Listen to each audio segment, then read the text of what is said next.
In this video, we'll give you one pitcher and one hitter you must draft at ADP in the American League East. I'm Alan Seslowsky of RotoWire.com, along with Jeff Erickson. 2023 Fantasy Baseball Draft Prep is here.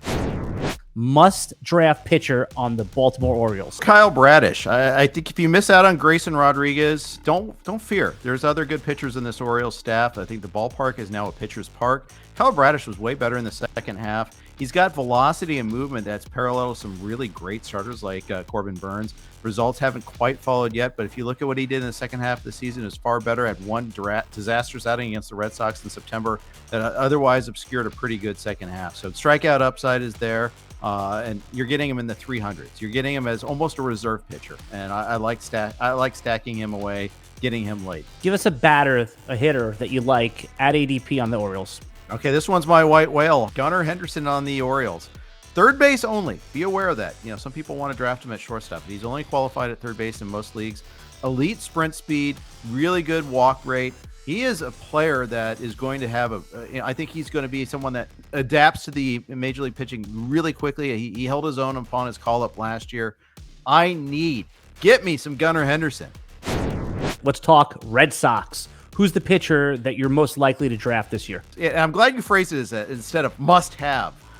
Because the Red Sox pitchers are tricky, Alan. There's a problem with every single one of them, but I've landed on Bello a few times. Another guy in the 300s, much like Bradish, that is an end game guy. He may begin the year in the minors. That's his downside. But he may also be someone that gets you a lot of strikeouts. I believe he worked off season with Pedro Martinez. I believe in his potential. You may just have to wait it out a little bit, but give me some Bello. All right, who's the bat that you've been taking at ADP? I've gotten him in the last two drafts. That's Triston Casas, first baseman. You're waiting on first baseman. I like to call him a poor man's Vinny Pasquantino of the Royals. Good batting eye, really good batting eye. He's going to be among the leaders in walks. If you're in an OBP league, that's a must-have. If you're not in an OBP league, it's still useful. He's going to score runs. He's got some good power. The only downside to him is his ability to hit left-handed pitchers. He might sit against some lefties, but I think he's a on-the-rise type of hitter. I want some Triston Casas in my life. All right, let's stick with the sticks. On the Yankees, who's going to be the big bat that you're looking to draft? Okay, the Yankees sticks are much like the Red Sox pitchers. There's a lot of question marks. I'm not in love with a lot. Obviously, you get Judge, great. Okay, that's fine. But you don't need me to tell you to draft Aaron Judge. DJ LeMahieu at cost is fine.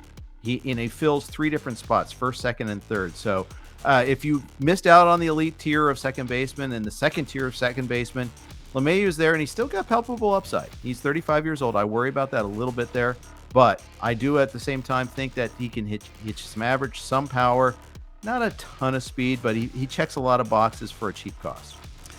Many years in the past, the Yankees pitchers had an inflated cost because who doesn't want a Yankees pitcher? But who's it going to be this year? Who's the best value of all of the guys in the bullpen? I'm going to go with it's funny you said bullpen because it is Clay Holmes. I think that there's some doubt whether he's going to be the closer. But I think the skills are there. I think the competition is gone. We'll see. He faltered a little bit second half of the season, but by the end of the year, he was back closing games again for the Yankees. You're getting him in that third tier of closers. I'm fine with that. All right, Tampa Bay Rays. Who's your must draft for 2023? Let's start with the pitchers. Pete Fairbanks. There are a lot. Okay, unlike the Red Sox, there are lots of Rays pitchers I want. I really love Jeffrey Springs. I like Drew Rasmussen for the price as well. But Pete Fairbanks, they paid him. They don't pay relievers. They never pay relievers. They paid him a multi-year deal this offseason. I think he's actually going to close more than your average Rays reliever. I know you're banging your head against the wall often to try to guess the Rays closer. Fairbanks has an elite whip. Like last year, I think he walked 3 batters. So the skills are there, and I think because of the contract, they don't have to not pay. They don't have to use him in a non-closer role because they've already paid him. So they're not going to get cost in arbitration. He's someone that I think you really want to have. Who's the Rays batter that you've been liking the cost on in early drafts? Yandy Diaz. If you miss out on all the third basemen, he's first and third eligible. After pick 150, there are palpably few third basemen that I like.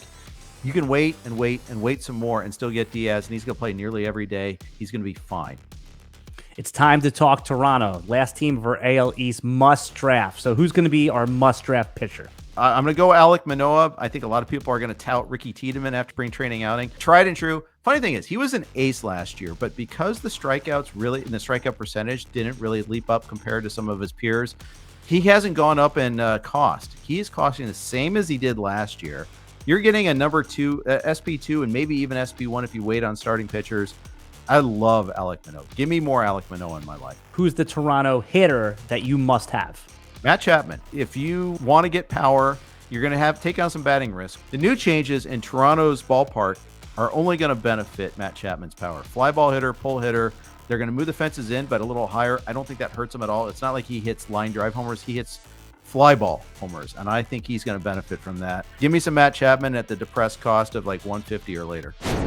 If you enjoy videos like this, consider hitting the like, subscribe, and ring the bell to get notifications when we put up new video content every week. And right now, you can check out RotoWire's prospect rankings and premium content for free. Just go to rotowire.com/try. And to see the rest of the videos in this must draft, must avoid series, we've linked them all in the video description below.